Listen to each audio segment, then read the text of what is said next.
अहो काय हे, डोकं फार गरम वाटते तुमचं. कुठे गेला होता? आम्ही बुरुजावर उभे होतो.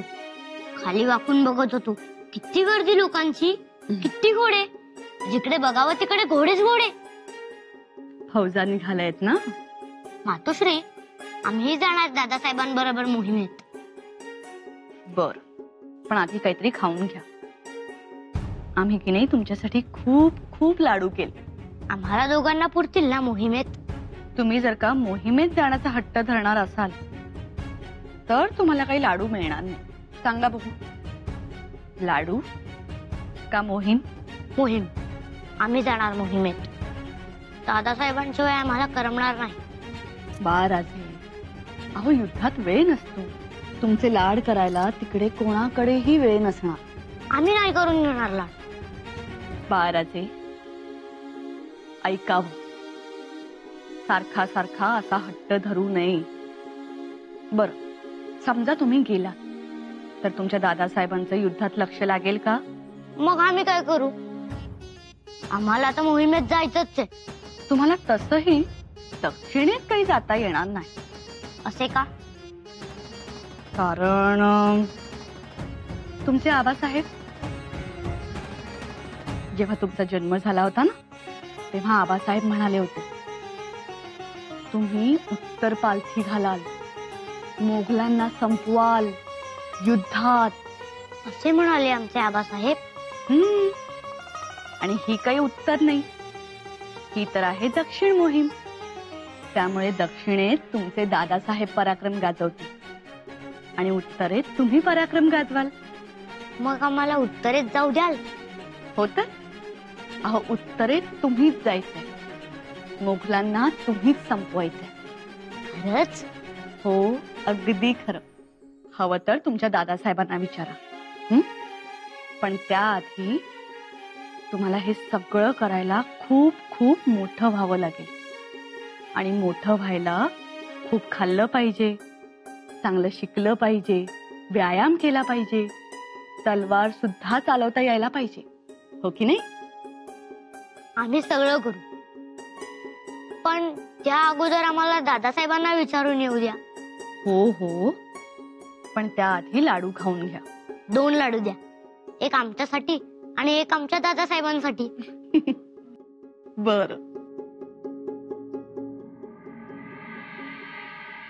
महाराज, दक्षिण निर्धोक आहे, पण आपला रायगड निर्धोक नाही. काय बोलताय भैरजी तुम्ही? रायगड निर्धोक नाही? जी महाराज, रायगड निर्धोक नाही. स्वराज्याला चौबाजूनी धोका आहे. कोणाकोणाकडून धोका आहे? हे बघा, यो खलिता, अत्यंत गुप्त खलिता, लाडीला सापडला. याच्यामध्ये रायगडावरचं आत्ताचं सगळं वर्णन आहे. तुम्ही आणि शंभूराजे दक्षिणेस गेल्यावर 1 महिन्याने परिस्थिती अनुकूल होईल असा मजकूर लिहिलाय त्यात.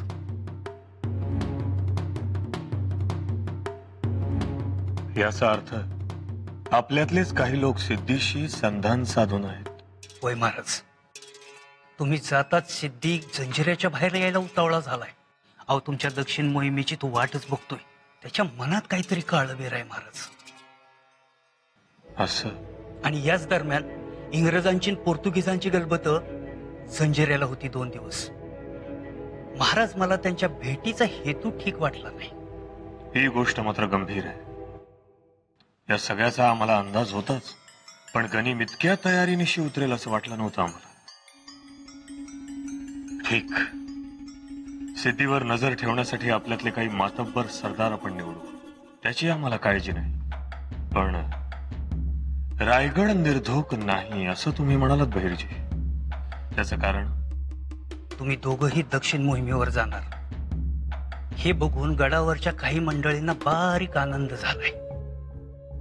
नाही म्हणजे त्यांना जरा मोकळीक मिळेल असं वाटतंय आणि मनमानी पण करता येईल. कोण करणार मनमानी? आणि आपली राज्य व्यवस्था इतकी कणखर कठोर आहे की कोणाच्या मनात जरी वाईट करायचं आलं तरी प्रत्यक्षात मात्र काहीही करू शकणार नाहीत ते. महाराज, गोष्टी पोखरल्या जाऊ शकतात आणि गोष्टी डोळ्याआड केल्यानं आपलं मूळ रूप धारण करतात, तसं आहे. शिवाय आता पूर्वीचा जोश जाऊन सावधपणा आलाय. महत्वाकांक्षा वाढल्यात. कोणाच्या? कुणाच्या असं नाही, पण एकूण वातावरणच असं आहे. त्यामुळं मला असं वाटतंय की रायगड पूर्णपणे मंत्र्याच्या जीवावर सोडून जाणं धोक्याचं ठरलं.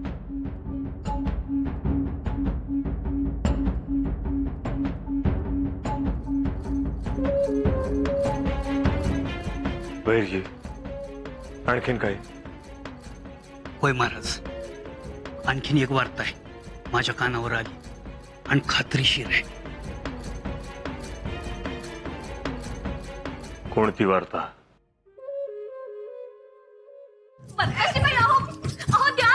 लहानपणी सुद्धा तुम्ही आम्हाला अशाच त्रास द्यायचा. छत्रपतींच्या मुली शोभत का हे? छत्रपतींच्या सुने शोभते का असे? आम्ही काय केलंय? पत्ताशी बाई आहो, त्या म्हणतोय ना. काय हो, सदाने कदा आपल्या तलवारीशी बोलायचं, नाहीतर मग म्यानाशी बोलायचं. पत्ताशी बाई, कसले एवढे घुस चालले असते हो तुमचे? तुम्हाला नाही कळायचं ते का? राग उसळलाय का म्यानातून, की काही लपवून ठेवलंय? द्या म्हणून द्या सांगतोय ना. पत्ताशी बाई आहो, द्या म्हणून सांगतोय ना, मग द्या ना. सांगताय का? म्हणजे उगाच तुम्ही आम्हाला हूल द्याल? नाही देणार. द्या, घ्या.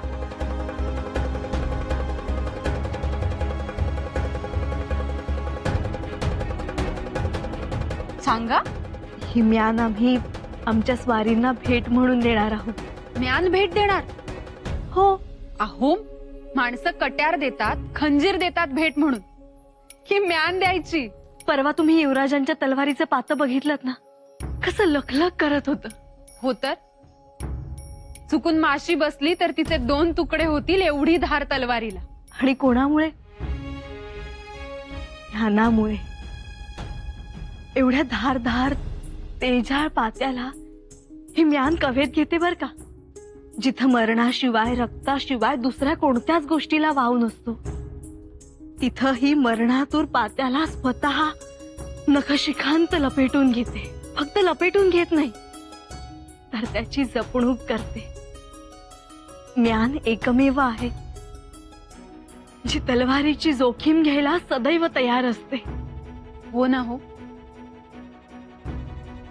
पोलादी तलवार, असंख्य वेळा पाणी पिलेली तलवार, मस्तक धडा वेगळं करणारी तलवार, पिसाट होऊन रणांगणात लखलखणारी तलवार. पत्ताशीबाई, ही तलवार सांभाळणार, आबदार ठेवणारं म्यान हे आम्ही नाजूक लाकडात कोरून घेतलंय. बघा ना. खरे आहे तुमचे भत्ताशीबाई, आणि मुद्दाम आम्ही यामध्ये कस्तुरी ठेवलीये. यापुढे युवराजांच्या तलवारीस कस्तुरीचा सुगंध येईल. शिवाय हलक्या हाताने आतमध्ये तिळाचे तेलही लावलंय. या सगळ्यामुळे ना तलवारीस गंज चढत नाही. बहिणीसा,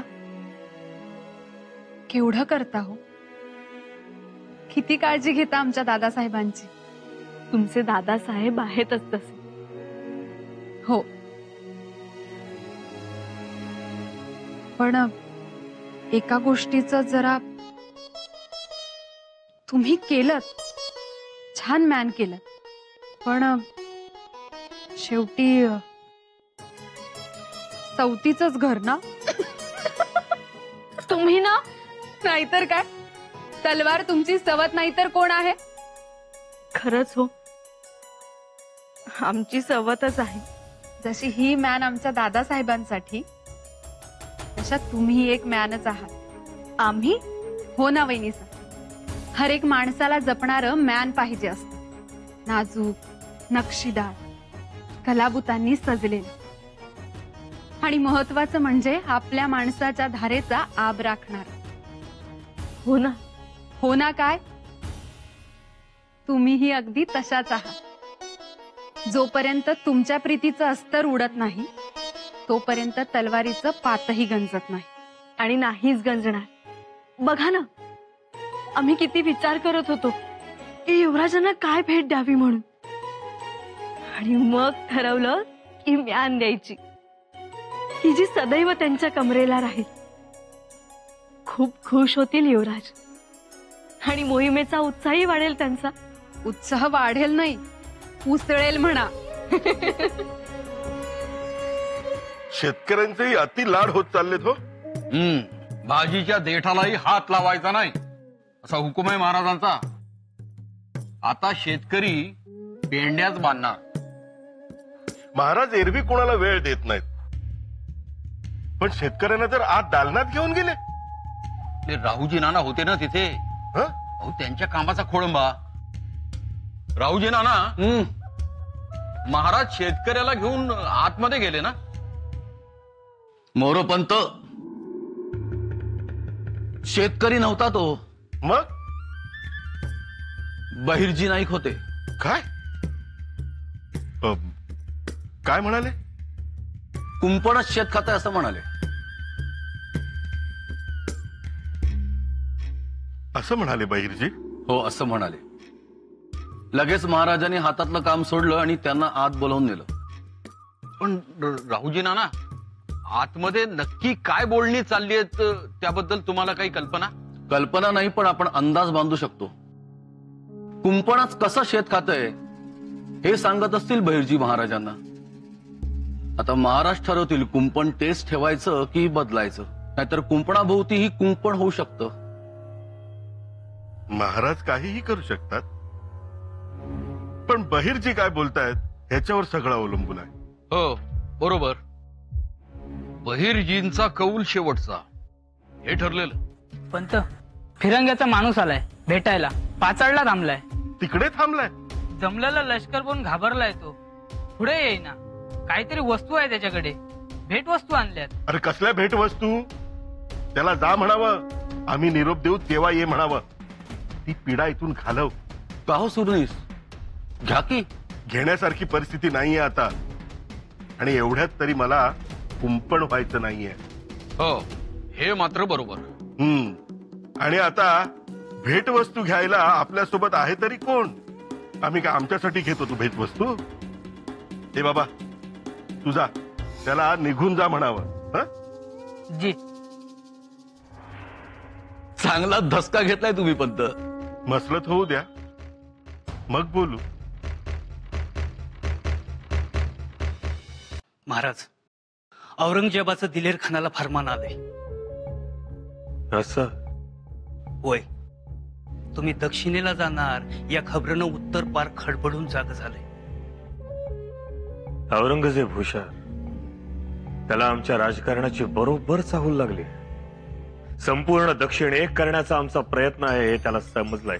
होय महाराज, त्यानं दिलेर खानाला सांगितलंय शिवाजी दक्षिणेला निघालाय, तो उत्तरेवर धाक दाखवायचा प्रयत्न आहे असं नाही, तर त्याची दक्षिण मोहीम म्हणजे उत्तरेवरचं आक्रमण आहे असं समजा.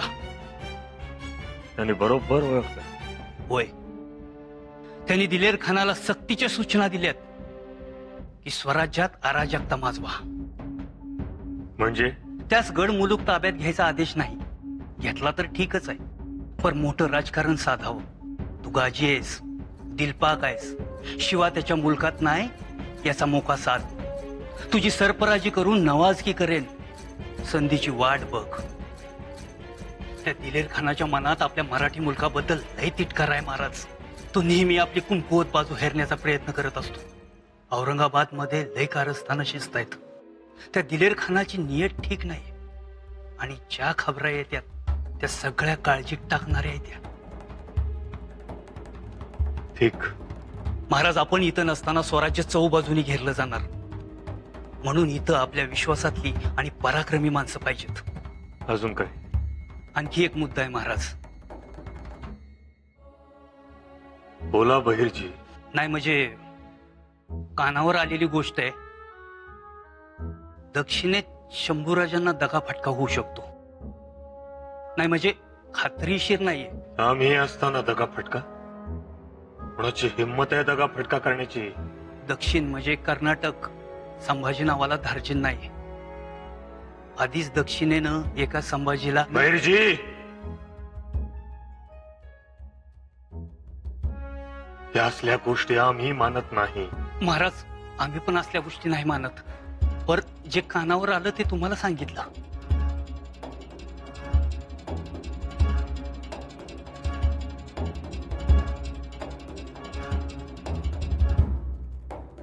म्हणजे सापासनी सुद्धा आता बेळ सोडून अस्तनीत राहायला आवडायला लागले महाराज. ठीक, आम्ही यावर विचार करू. आणि आज रात्री आम्ही एक अतिशय महत्वाचा निर्णय घेणार आहोत. गड सोडू नये. जी महाराज. कधी संपणार बाई ही मसलत? सगळी मसलत ठरेल तेव्हाच मसलत उठेल. पण सगळं अगोदरच ठरलंय ना हो. हो, परंतु ते गनिमांसाठी, खबरगिरांसाठी. पुतळाबाई साहेब, तुम्हाला आठवतं महाराज एकदा सुरतेला जातो म्हणून कुठे गेले होते? त्र्यंबकेश्वरांची पूजा करायला. हेही तसंच आहे. अंतस्थ जे ठरेल ते खरं. पण मग पुतळाबाई साहेब, अहो महाराज जे म्हणतात तसं करत नाही. सगळी व्यूहरचना बदलतात. ही मसलत सुद्धा अगदी तशीच. म्हणून सांगतोय, जरा थांबा, घाई करू नका. जेवणाची मसलं तर हे उरकून घ्या म्हणावं. आबासाहेब, सगळी तयारी चोख झाली आहे. तब्बल 60,000 फौज गडाबाहेर उभी आहे. आम्ही घोड्यांच्या उठाळातील लगाम आणि पोलादी साखळी बदलली आहे. घोड्यांच्या पायांना नवे नाल ठोकून घेतले आहेत. एवढी मोठी दौड म्हणजे नाल नवीनच हवेत ना. तब्बल 80,000 नवे नाल घोड्यांच्या पायांना ठोकले आहेत. आता सगळी फौज चवड्यांवर उभी आहे. आपली इशारत मिळण्याची खोटी. हर हर महादेवचा जयघोष करत दक्षिण गाजवण्यासाठी आपली फौज रवाना होईल. छान, उत्तम. आबासाहेब, या मोहिमेसाठी आम्ही एक वेगळ्या पद्धतीची व्यूहरचना तयार केली आहे. आपण एकदा ती नजरेखालून घालावी. एकूण भालाईत, घोडदळ, पायदळ, बाणाईत यांची रचना बघून आपणही शाबासकीची थाप द्याल असा आमचा अंदाज आहे. आपल्या जिलेबी पथकात एकूण 2,000 अंगरक्षक आहेत. छत्रपतींच्या दर्जाला शोभण्यासाठी आम्ही प्रत्येकाच्या मस्तकी मंदिल दिला आहे. सखलादी अंगरखा, प्रत्येक अंगरक्षकाच्या खांद्यावर सोन्याचं रुंद पदक, गळ्यात चांदीची जाड साखळी आणि कर्णकुंडल सोन्याचं, कमरेस कट्यार, कत्ती, कसणी, हातात भाला आणि धोप तलवार दिली आहे. आपला एक एक अंगरक्षक 50-50 गनिमांना लोळवेल एवढे तयारीचे तरुण जिलेबी पथकात समाविष्ट केले आहेत. शंभूराजे, हे सगळं तुम्ही? आणि हो, छोट्या तोफाही बरोबर घेतल्या आहेत. शिवाय बंदुका चालवणारं एक पथक वेगळं तयार केलं आहे. सप्तहजारी, पंचहजारी, जुमलेदार, हवालदार, बारगीर, नाईक असा क्रम लावून घेतला आहे. हे तर उत्तमच केलं. आनंदाची गोष्ट म्हणजे आमचे मामा सेखोजीराव गायकवाड गडावर हजर झाले आहेत.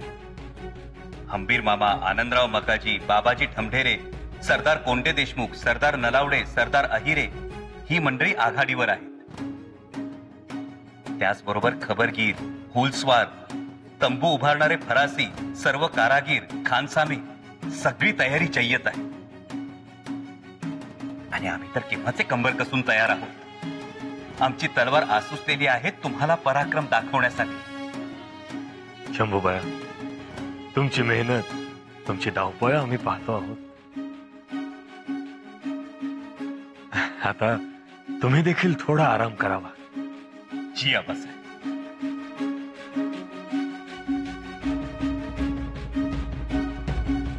आबासाहेब, एक सांगायचंच राहिलं. या मोहिमेसाठी आम्ही एक नवीन युद्धवेश बनवून घेतला आहे. छत्रपतींच्या फौजेला शोभेल असा. छान. यावर आपण उद्या सविस्तर चर्चा करू. जी.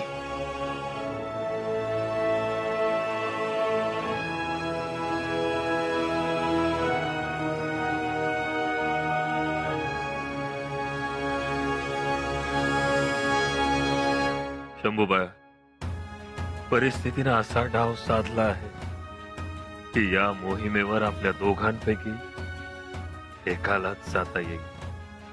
एक कसं सांगू तुम्हाला,